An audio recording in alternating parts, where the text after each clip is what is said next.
একটি গ্রামে একটি রাখাল বালক ছিল। সে প্রতিদিন মাঠে গরু চড়াতে নিয়ে যেত, এবং সে প্রতিদিন বাঘ এসেছে বলে চিৎকার করত।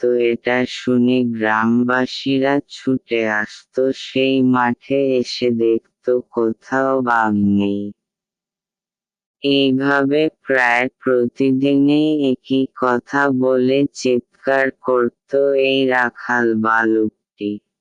গ্রামের মানুষকে বিভ্রান্ত করার চেষ্টা করত। গ্রামের মানুষ এটা দেখে রেগে গেল রাখাল বালকের প্রতি। এইভাবে প্রায়ই একই ঘটনায় হঠাৎ সেই রাখাল বালকটি এইভাবেই সে মজা নিত গ্রামবাসীর কাছ থেকে। একদিন সত্যিকারের বাঘ চলে এসেছে রাখাল বালকের গরুর মাঠে।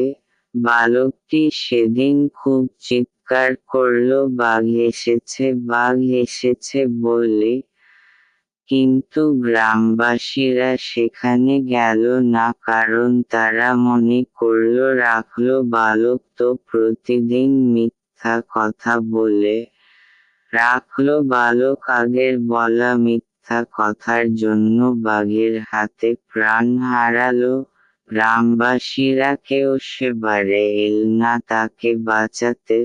তাই বন্ধুরা, কখনো মিথ্যা কথা বলিও না, না হলে এই রাখাল বালকের মতো অবস্থা হবে। বিপদের সময় কেউ পাশে থাকবে না। ধন্যবাদ বন্ধুরা। আমার চ্যানেলটি সাবস্ক্রাইব করে দিও বন্ধুরা প্লিজ।